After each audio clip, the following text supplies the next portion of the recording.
Shalom saudaraku, selamat pagi. Sebelum kita mendengarkan renungan kebenaran firman Tuhan, mari kita berdoa. Kami bersyukur Bapa untuk setiap waktu, setiap detik yang Kau berikan kepada kami. Terima kasih untuk pemeliharaan dan penyertaan-Mu. Dalam nama Tuhan Yesus kami berdoa. Amin. Saudaraku, bagaimana kabar keluargamu hari ini? Wah, puji Tuhan, dalam kondisi yang baik, luar biasa ya, penyertaan Tuhan.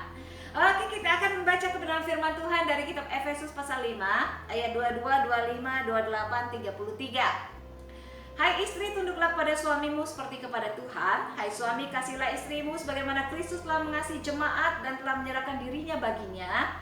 Demikian juga suami harus mengasihi istrinya sama seperti tubuhnya sendiri. Siapa yang mengasihi istrinya mengasihi dirinya sendiri. Bagaimanapun juga bagi kamu masing-masing berlaku, kasihlah istrimu seperti dirimu sendiri, dan istri hendaklah menghormati suaminya. Pengajaran Rasul Paulus berkenaan dengan institusi keluarga itu terdapat di dalam Efesus pasal 5 ayat 22 sampai 33 yang sudah saya bacakan. Jelas sekali di sini Rasul Paulus mengatakan bahwa istri harus tunduk dan suami harus mengasihi. Apa itu kata tunduk? Kata tunduk yaitu istri tunduk pada suami dengan kerelaan hati. Terus mengasihi, suami mengasihi seperti Kristus telah memberikan nyawanya. Nah, mengapa Rasul Paulus mengajarkan hal ini kepada jemaat Efesus, saudaraku? Ada dua hal. Yang pertama, hadirnya gerakan emansipasi wanita. Yang kedua, Rasul Paulus tidak mau bahwa keluarga-keluarga Kristen yang ada di Efesus, di jemaat Efesus ini secara khusus itu menjadi batu sandungan. Nah, karena itu Rasul Paulus memberikan terobosan yang tidak ada di dalam pengajaran tatanan masyarakat Romawi pada waktu itu, yaitu suami harus mengasihi istrinya seperti dirinya sendiri. Nah, relasi pernikahan yang diajarkan oleh Paulus itu memiliki tujuan seperti yang sudah didesain oleh Allah, yaitu untuk kemuliaan Allah dan untuk pembangunan tubuh Kristus yang lebih besar melalui keluarga, sehingga nama Allah boleh dimuliakan. Saudaraku yang terkasih, kalau kita melihat di dalam bagian ayat sebelumnya, khususnya di dalam pasal yang kelima ayat 1 sampai ayat yang ke-21, di situ dikatakan bahwa kita hidup itu sebagai anak-anak terang. Lalu sebelumnya di dalam pasal yang keempat dikatakan bahwa kita adalah manusia baru, karena manusia lama kita sudah kita tanggalkan dan kita mengenakan manusia yang baru. Sehingga yang namanya manusia baru yang sudah ditebus oleh darah Kristus itu berarti Roh Kudus berdiam di dalam diri kita, sehingga setiap hari kita boleh berjalan di dalam terang kebenaran ilahi dan Roh Kudus yang memimpin hidup kita. Sama, berarti di dalam keluarga pun Roh Kudus memimpin, menuntun, menolong kita, hai suami, hai istri, di dalam melakukan peran yang seharusnya sesuai dengan kebenaran firman Tuhan. Apa saja perannya? Mari kita melihat khususnya suami terlebih dahulu. Ada 3 kali pengulangan berkenaan dengan suami mengasihi istri. Khususnya kalau kita melihat ayat yang ke-25 dikatakan, hai istri, kasih istrimu sebagaimana Kristus telah mengasihi jemaat. Ya, berarti ini memakai pola teladannya Kristus. Dan yang kedua, itu kalau kita melihat sebanyak 2 kali di dalam ayat yang ke-28 dan 33, yaitu suami mengasihi istri seperti mengasihi dirinya sendiri.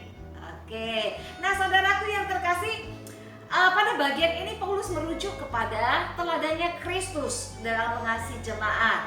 Oke, mari kita melihat kasih Kristus, teladan Kristus di dalam hal mengasihi. Bukankah kasih Kristus adalah kasih yang tanpa syarat, kasih yang tidak egois, kasih yang mau berkorban, kasih yang penuh pelayanan, sangat-sangat tulus ya, dan tidak mengambil keuntungan apapun itu, dan kasih yang begitu dalam, kasih yang begitu besar.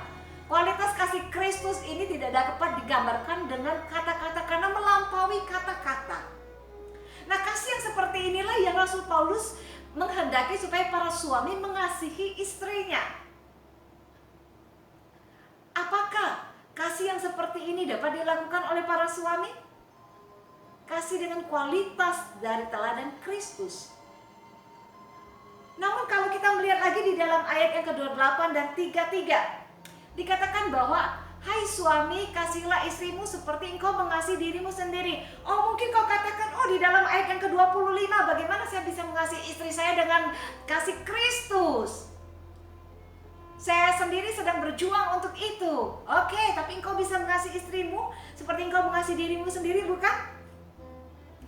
Seperti engkau merawat tubuhmu, engkau memberikan makan, engkau memberikan pakaian yang indah-indah, dan engkau menjaganya, engkau membersihkannya, engkau mengasihinya, dan engkau tidak mau itu terluka. Begitu juga engkau mengasihi dan memberikannya kepada istrimu. Jadi pada waktu engkau mengasihi istrimu, engkau lihat sama seperti engkau mengasihi dirimu sendiri. Itu cerminannya. Bisa engkau melakukannya? Pasti bisa.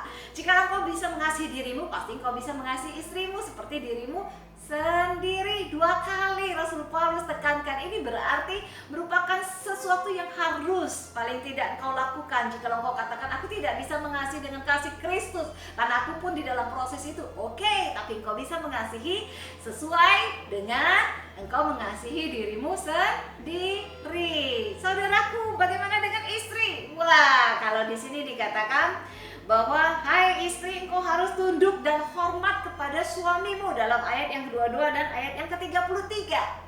Saudaraku yang terkasih, kata tunduk di sini adalah dalam bentuk perintah, sehingga si istri tidak bisa mengatakan, aku mau memilih deh, aku nggak mau tunduk. Oh, nggak bisa, karena ini adalah sebuah keharusan, ya. Sikap tunduk ini tidak bergantung kepada bagaimana suami memperlakukan diri kita, atau bagaimana kemampuan, talenta, kearifan, dan pendidikan tingkat kerohanian suami. Enggak, tetap engkau harus tunduk di bawahnya.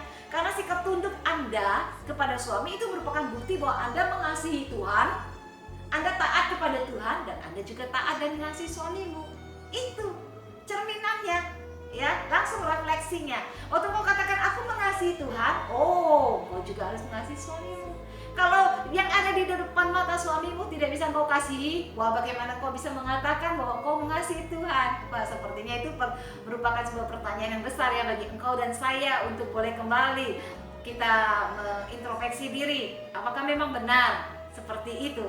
Ya, saya mengasihi Tuhan, tapi suami sendiri saya tidak bisa mengasihi. Nggak akan mungkin. Jadi pada waktu engkau mengatakan aku mengasihi Tuhan, berarti engkau mengasihi suamimu.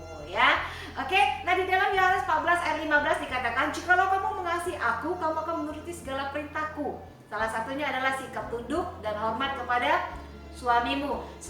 Saudaraku, selama suami Anda tidak meminta Anda untuk melakukan hal-hal yang melanggar kebenaran firman Tuhan, maka Anda harus tunduk. Ya, karena Anda mengasihi Tuhan dan Anda juga mengasihi suamimu. Anda taat kepada Tuhan, Anda juga taat kepada suamimu.